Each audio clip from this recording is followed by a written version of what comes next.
ज्ञानतिमिरन्धस्य ज्ञानाञ्जनशलाकया चक्षुरुन्मीलितं येन तस्मै श्रीगुरुवे नमः। हरे कृष्णा। आप सभी का पुनः एक बार स्वागत है श्री कृष्ण भगवान की वृंदावन लीलाओं की चर्चा में। हमने देखा किस प्रकार से पिछले सत्र में भगवान ने नल कुबेर और मणिग्रीव नामक 2 कुबेर के पुत्रों का उद्धार किया, और आज हम एक और विशेष लीला का वर्णन सुनेंगे जिसका नाम है फल ले लो गोविंद ले लो। जी हाँ, जब कृष्ण भगवान गोकुल महावन में अनेकों प्रकार से लीलाएं कर रहे थे तो उनकी चर्चा सारी जगह फैल रही थी, और सारी जगह चर्चा कर रहे थे व्रजवासी कि किस प्रकार से ये सुंदर बालक अपने चेहरे की मुस्कुराहट से हर किसी का मन मोह लेता है। और ये ही खबर पहुंची मथुरा में, और मथुरा में भी बहुत सारे मथुरावासी इसकी चर्चा कर रहे थे कि किस प्रकार से बालक बहुत ही मन मोहने वाला है और इसकी लीलाएं बहुत अनेक हैं। उसी मथुरा में एक स्त्री थी जिसका काम था फल बेचना। वो फल बेचने वाली ने तब सुंदर कथा सुनी भगवान कृष्ण की लीलाओं की, तो उससे रहा नहीं गया, और उसने ये सुनिश्चित किया कि मैं जाके वो सुंदर कृष्ण का दर्शन करूंगी और उसको अपने फल अर्पण करूंगी। देखिए, यही महिमा है कृष्ण कथा की। किस प्रकार से जब हम कृष्ण कथा सुनेंगे तो हमको भगवान के प्रति आकर्षण उत्पन्न हो जाएगा। भगवान के एक रानी है रुक्मिणी जी, उन्होंने भी भगवान के प्रति आकर्षण सिर्फ भगवान के बारे में सुन के प्रकट कर लिया था। इसलिए बहुत बार ऐसा प्रश्न पूछा जाता है कि अगर भगवान है तो दिखाओ। जी हाँ, देख भी सकते हैं आप उनको विग्रह के रूप में, परंतु सही में अगर हमको भगवान के प्रति आकर्षण प्रेम जागृत करना है तो भगवान के बारे में सुनना पड़ेगा। तो वैसे ही इस फल बेचने वाली ने भगवान के बारे में सुना और उसने सुनिश्चित किया कि मैं जाके भगवान का दर्शन लूँगी, इस बाल गोपाल रूप का दर्शन लूँगी। और वो आई मथुरा से वृंदावन, और एक टोकरी में बहुत सारे फल लेके आई कि कृष्ण का दर्शन लूँगी और कृष्ण को फल दूँगी। जैसे ही वो आई वृंदावन, तो ऐसा बताते हैं कि एक दिन आई वृंदावन में घूमी, परंतु कृष्ण अपनी मैया यशोदा के साथ, अपने गोपाओं के साथ इतने ज़्यादा व्यस्त थे लीलाएं करने के लिए कि उसको भगवान का दर्शन नहीं हुआ।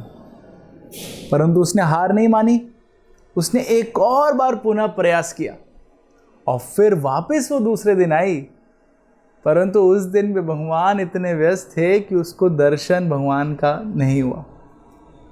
परंतु उसने फिर हार नहीं मानी, फिर से वो तीसरे दिन आई, और इस बार जोर जोर से चिल्ला रही थी। उसने सोचा कि अगर मैं बोलूंगी फल ले लो तो शायद कृष्ण आएंगे और फल लेने के लिए, और मेरे को कृष्ण के दर्शन हो जाएंगे। तो वैसे ही किया इसने। ये फल बेचने वाली ने फल लेके आई, और जब गोकुल महावन में घूम रही थी वृंदावन में, बोलते हुए जोर जोर से बोल रही थी, फल ले लो फल ले लो फल ले लो। और सब लोग सुन रहे थे उसको, परंतु उसका मन फल बेचने में नहीं था। उसका मन तो था कृष्ण के ऊपर। जो उसने लीलाएं सुनी थी कृष्ण के ऊपर, उसके ऊपर उसका मन केंद्रित था। तो इसलिए ऐसा बोलते बोलते फल ले लो वो बोलने लगी, फल ले लो गोविंद ले लो गोविंद ले लो, माधव ले लो माधव ले लो, केशव ले लो। भगवान के अनेक अनेक नामों का उच्चारण करने लगी, और सब सुन रहे थे उसको, परंतु उसको कोई लज्जा नहीं आई। बोलने लगी, फल ले लो गोविंद ले लो गोपाल ले लो। सब सोचने लगी ये क्या बोल रही है वो, परंतु यही एक कारण बना उसका भगवान को आकर्षित करने का। जब वो भगवान का नाम ले रही थी तो भगवान अपने घर से मैया यशोदा की गोदी से निकल के तुरंत उसके पास आना प्रारंभ किए। यही तरीका है, शास्त्रों में बताया है, भगवान को आकर्षित करने का। और विशेष कर कि इस कलयुग में तो परीक्षित महाराज को बताते हैं सुखदेव गोस्वामी भागवत में, कलेर दोषो निदे राजन अस्ति एको महान गुना कीर्तनादेव कृष्णस्य मुक्त संग परम व्रजेत। इस कलयुग में जो दोषों का सागर है, इस कलयुग में आप देखेंगे हर किसी के अंदर बहुत दोष हैं, और उस दोष के साथ हम भला कैसे वो पूर्ण पुरुषोत्तम भगवान को आकर्षित कर सकते हैं। हमारे सारे प्रयास जो है वो निष्फल हो जाएंगे, हम कुछ भी आकर्षित नहीं कर सकते। परंतु बता रहे हैं कि कलेर दोषो निदे राजन अस्ति एको महान गुना कीर्तनादेव कृष्ण से। एक महान गुण है इस कलयुग में, वो क्या है? भगवान का नाम। कृते यध्यायतो विष्णु त्रेतायाम यजतो मखई द्वापरे परिचर्यायाम कलो तदहरि कीर्तनाद। जी हाँ, श्रीमद् भागवत में वर्णन आता है किस प्रकार से जो सतयुग था उसमें ध्यान, योग, इन सब से सिद्धि को प्राप्त करा जा सकता था, सफलता को प्राप्त किया जा सकता था, भगवान को भी प्राप्त किया जा सकता था। फिर आया त्रेता युग। त्रेता युग में वही प्रक्रिया बदल गई और क्या हो गया? वो हो गया यज्ञ करना, बड़े बड़े यज्ञ करना। और उस यज्ञ के बाद अंत में भगवान प्रकट होते थे। परंतु तब द्वापर युग आया तो वही प्रक्रिया बदल गई, और वो बदल गई किसमें? अर्च विग्रह की पूजा करने के लिए। लेकिन ये तीनों के तीनों जो तरीके थे, कलयुग में अगर हम देखें तो इतना लंबा साल हम तपस्या एक जगह बैठ के एक पैर पे जैसे बड़े बड़े योगीगण करते थे, नहीं कर सकते। इतने साल तक जीवित ही नहीं रहते। यज्ञ हम सुनते थे, अश्वमेध यज्ञ, ये जो करा जाता था राजसूय यज्ञ, इसमें पूरे विश्व के ऊपर विजेता बनना पड़ता था और फिर एक अश्व भेजना पड़ता था, और किस प्रकार से इतने सालों सालों तक वो यज्ञ चलता था। और आजकल तो हम देखते हैं कि कैसे हम जल्दी से यज्ञ करा देते हैं। पंडित जी को बोलते हैं थोड़ा 100-150 रुपये, 500 रुपये एक्स्ट्रा ले लो और यज्ञ थोड़ा 20-30 मिनट में ही कर दो। तो यहाँ पे कलयुग में इतना हमारे पास सहनशीलता नहीं है कि इतने बड़े बड़े यज्ञ कर पाए, और करने का प्रयास भी करेंगे तो उसकी सामग्री ही जुटाने में हम यहाँ पे कमज़ोर पड़ जाएंगे। और भगवान की पूजा तो बताते हैं कि किस प्रकार से कितना अंदरूनी शुद्धिकरण चाहिए और बाहरी रूप से शुद्धिकरण चाहिए भगवान का पूजा अर्चना करने के लिए। और जो भगवान की पूजा अर्चना में पदार्थ का इस्तेमाल होता है, घी इत्यादि, ये सब भी बहुत पवित्र होने चाहिए।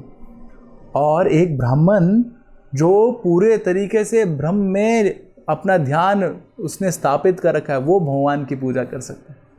तो ये भी कलयुग में सबके लिए संभव नहीं है। तो इसलिए बताया कलयुग में एक शॉर्ट तरीका है, वो है कलो तदहरि कीर्तनाद। कलयुग में भगवान का कीर्तन करना। अभी प्रश्न उठता है कि कीर्तन तो सब लोग कर रहे हैं, लेकिन इतना महत्वपूर्ण है क्या कीर्तन? तो एक कथा आती है कैसे एक बार एक शिष्य ने यही प्रश्न अपने गुरु से बोला, गुरु आपने बताया कि हरि नाम ही सार है, हरि नाम हमको लेना चाहिए, और आप बता रहे हैं कि कैसे हरे नाम एव केवलम कलौ नास्ते वनास्ते वनास्ते वगतिरन्यथा। परंतु मैं देख रहा हूँ कि हरि नाम बहुत सारे लोग ले रहे हैं, कैसे ये इतना विशेष है, सब लोग ले सकते हैं इसको? तो गुरु ने बताया कि देखिए मैं आपको समझाने का प्रयास करता हूँ। और गुरु ने उनको बोला, ये लो, एक ये हीरा है, इसको लेके जाओ, और बाहर जब आप जाएंगे तो आपको अनेक अनेक लोग मिलेंगे, और आप देखेंगे कि वो भगवान का नाम ले रहे हैं, और उनसे पूछिए कि ये हीरा का क्या महत्व है। तो उस व्यक्ति ने बोला ठीक है, मैं जाता हूँ बाहर। वो बाहर गया और सबसे पहले उसको कुछ बालक दिखे खेलते हुए, तो उन्होंने उन बालों को दिखाया, बालों को देखो देखिए क्या लेके आया मैं तुम्हारे लिए। बालों ने बोला, अरे बहुत सुंदर चमकने वाली गेंद है, आओ हम इसके साथ गेंद से क्रिकेट खेलेंगे। उसने कहा अरे इनको पता ही नहीं वैल्यू क्या है इसकी। वो थोड़ा और आगे गया तो वहाँ पे कुछ सब्जी बेचने वाले थे, तो उसने एक सब्जी बेचने वाले को बोला, देखो मैं तुम्हारे लिए क्या लाया हूँ। उसने कहा अरे बहुत अच्छा सुनहरा बाट है, हैं, मेरी सब्जी का वजन नापने के लिए, तोलने के लिए इसी एक पत्थर की जरूरत है, इससे थोड़ा संतुलन हो जाएगा, लाओ। उसने बोला अरे बेवकूफ़, बाट नहीं है ये, है ना। वो आगे गया, आगे जाके उसको एक धोबी मिला, वो कपड़े रगड़ रहा था पत्थर के ऊपर साफ करने के लिए। उसने बोला देखो मैं तुम्हारे लिए क्या लाया हूँ। धोबी ने बोला अरे इतना अच्छा पत्थर लाओ, इससे मेरे कपड़े बहुत अच्छे से साफ होंगे। तो उसने कहा अरे ये लोग कितने बेवकूफ़ हैं, इनको इनका मतलब ही नहीं पता है। तुरंत अपने गुरु के पास गया, बोला गुरुदेव किसी को इसकी वैल्यू नहीं पता है। गुरुदेव ने कहा उसी प्रकार से ये जो हरिनाम है इतना शक्तिशाली है कलयुग में कि अगर कोई भी इसका उच्चारण करेगा, चैतन्य महाप्रभु जो भगवान कृष्ण के अवतार थे, छंद अवतार कलयुग में, वो बताते हैं चेतो दर्पण मार्जनम भव महादावाग्नि निर्वापनम, यानी कि इस पूरे संसार में जो तापों को हम लोग सहन कर रहे हैं वो सारे ताप से छुटकारा दिला सकता है ये भगवान का नाम। यहाँ तक कि भागवतम में वर्णन आता है किस प्रकार से अजामिल नाम का एक ब्राह्मण जो अपने पाद से भ्रष्ट हो गया था और बहुत ही पाप में कृत्य में चला गया था, उसका भी उद्धार हो गया भगवान का नाम लेके। सिर्फ एक बार उसने बोला था नारायण। तो देखिए ये महिमा है भगवान के नाम की। चैतन्य महाप्रभु की लीला में भी ऐसा वर्णन आता है कि किस प्रकार से श्यामानंद प्रभु के एक शिष्य थे रसिकानंद प्रभु। वो रसिकानंद प्रभु को प्रचार करने के लिए श्यामानंद प्रभु ने हर एक जगह भेजा था। एक बार एक गांव में एक राजा था। वो राजा कोई भी आध्यात्मिक कार्य करने से हमेशा उसके विरुद्ध था, और कुछ भी ब्राह्मण अगर वो आध्यात्मिक कार्य करते थे तो उनको मरवा डालता था। तो रसिकानंद प्रभु गए उस गांव में प्रचार करने के लिए हरिनाम की महिमा का, और जैसी राजा को पता चला, उस राजा ने कहा कि अगर तुम सही में हरिनाम में इतना विश्वास रखते हो कि हरिनाम सारी मुसीबतों से बचा सकता है, तो ये जो हरिनाम है इससे तुम बच के दिखाओ, मैं तुमको रखूंगा एक पागल हाथी के समक्ष। और उस राजा ने रसिकानंद प्रभु के ऊपर एक पागल हाथी छोड़ दिया, और वो पागल हाथी ऐसा था कि आज तक उसके सामने कोई टिक नहीं पाया था। जैसे वो पागल हाथी उनके सामने आने लगा, रसिकानंद प्रभु ने उसके आंखों में देखा हाथी की और बोला क्यों तुम अपना जीवन व्यर्थ कर रहे हो? क्या तुमको पता है इस जीवन के बाद क्या होने वाला है? और सही में तुम्हारे को इस जीवन में सब कुछ प्रदान करने वाले वो भगवान हैं, उनकी आराधना क्यों नहीं कर रहे हो? क्यों अपना समय व्यर्थ कर रहे हो? और रसिकानंद प्रभु ने हाथी को बोला कि आज मैं तुमको ये निर्देश देता हूँ, आदेश देता हूँ कि भगवान का नाम लो। और उसके कान में बोला उन्होंने हरे कृष्णा कृष्णा कृष्णा हरे हरे, हरे राम राम राम हरे हरे।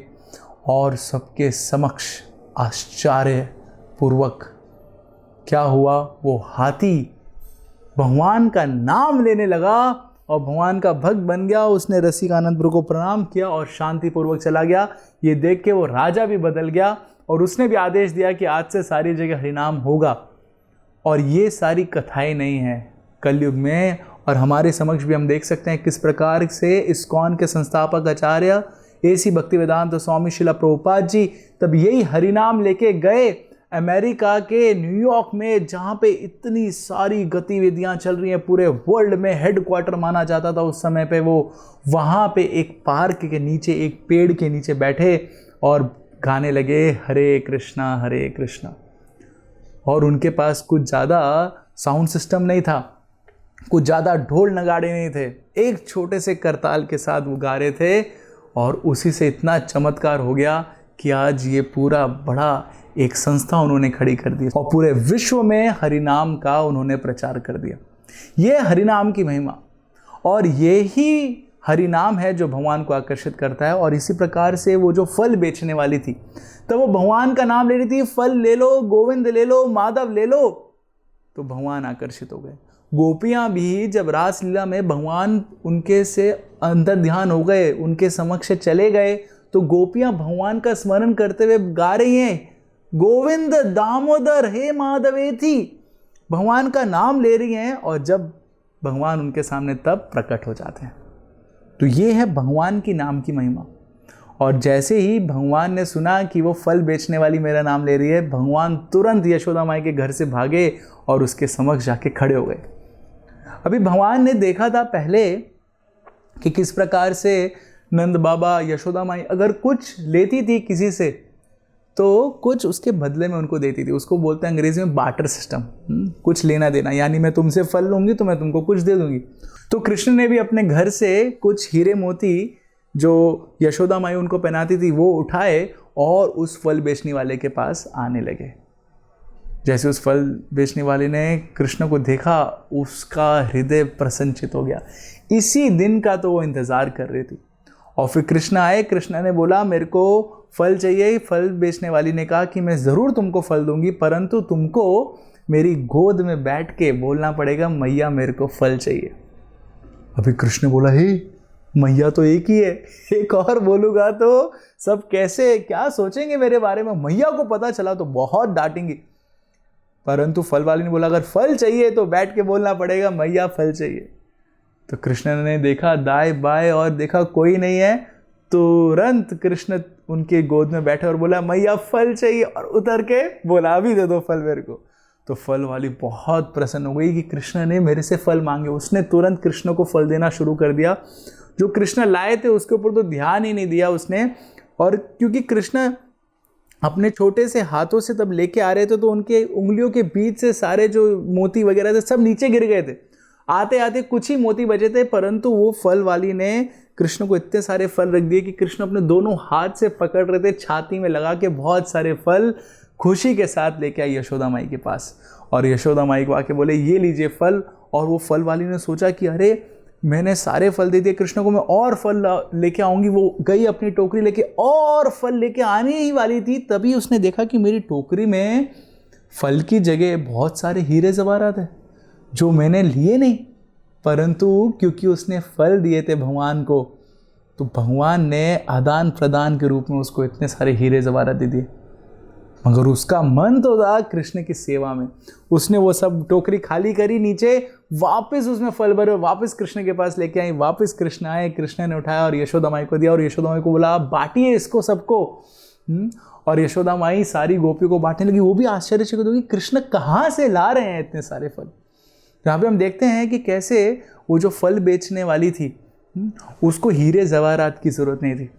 वो भगवान को भक्ति पूर्वक प्रेम पूर्वक वो फल अर्पण करना चाहती थी। भगवान भी बताते हैं भगवद गीता में पत्रम पुष्पम फलम तोयम यो में भक्त्या परिहच्यति तदहम भक्ति उपहर्तम अश्नामि प्रेतात्मना। जब कोई भक्ति भाव से मेरे को पत्र यानी कोई पत्ता, कोई फूल या जल भी अर्पण करता है तो मैं उसको स्वीकार कर लेता हूँ, बहुत ही प्रेम से स्वीकार करता हूँ। और वही हुआ इस फल बेचने वाली के साथ। और भगवान ने इसको फल के बदले में क्या दे दिया, वो गति प्रदान करी जो यशोदा माई की है ना, अपनी मैया कह के इसको पुकारा। और इससे बड़ा सौभाग्य उसके लिए भला क्या होगा।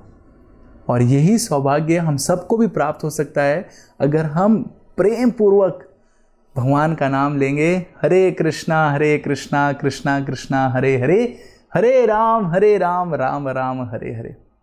ऐसी लीलाओं के बीच एक दिन कृष्ण बलराम खेल रहे थे अपने गोपा संगों के साथ, और उनके साथ खेलते खेलते उनका समय हो गया दोपहर का, जब उनको भोजन के लिए आना था। तो घर में ही खेल रहे थे।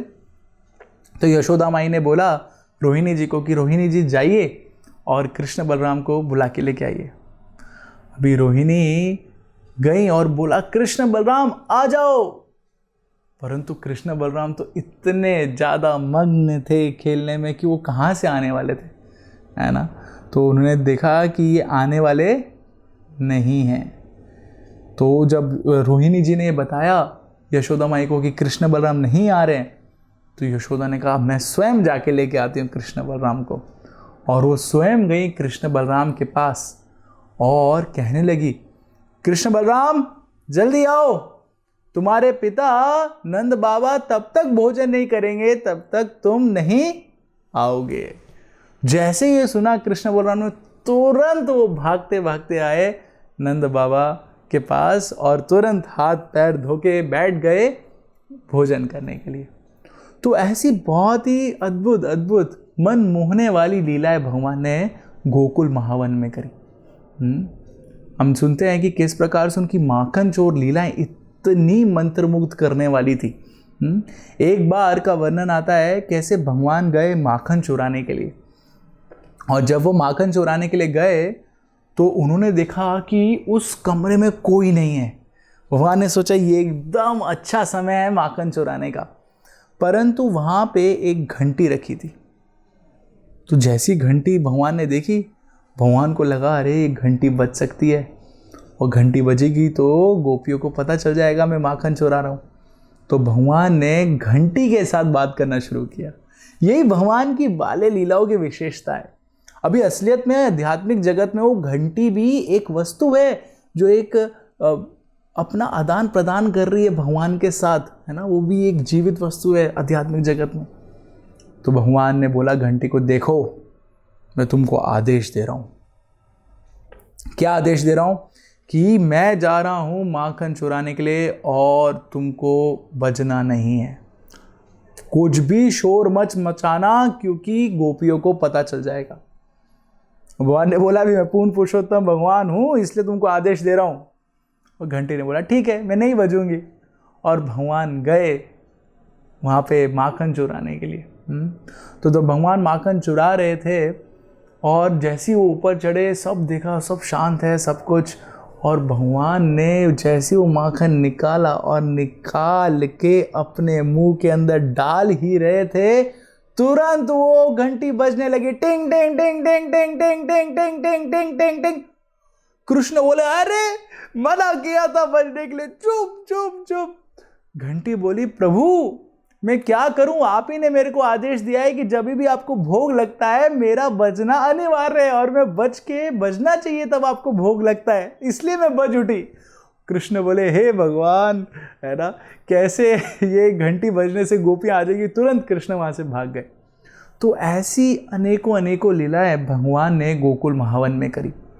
परंतु इसी के बीच वहां पे आ रहे थे बहुत सारे असुर जो कंस भेज रहा था, और उसके वजह से नंद बाबा अपने हृदय में बहुत भयभीत हो रहे थे कि कैसे बार बार कृष्ण के ऊपर कुछ ना कुछ अनहोनी हो रही है और कुछ ना कुछ आक्रमण हो रहा है असुरों का। तो उन्होंने चर्चा करी अपने बाकी मित्रों के साथ, उपनंद और इत्यादि के साथ, कि क्या करना चाहिए। और उस बैठक में ये निर्णय लिया गया कि हमको पास ही में एक और स्थान है ना, जिसका नाम हम आगे जाके जानते हैं नंद गांव, वृंदावन में। वहाँ पे हमको प्रस्थान करना चाहिए। वहाँ पे गोवर्धन पर्वत मिलेगा और इत्यादि स्थान मिलेंगे जहाँ पे कृष्ण बलराम सुरक्षित रहेंगे यमुना के किनारे, और वहाँ पे अगर हम रहेंगे तो हो सकता है ये असुर वहाँ पे आक्रमण नहीं करेंगे। और जैसे ही ये विचार आया, नंद बाबा ने ये प्रकट किया, पूरा का पूरा गोकुल का गांव मान गया, चलो हम सब लोग अपना प्रस्थान करेंगे यहाँ से। अभी देखते हैं यहाँ पे, देखिए कृष्ण के लिए सब व्रजवासी एकजुट हो गए।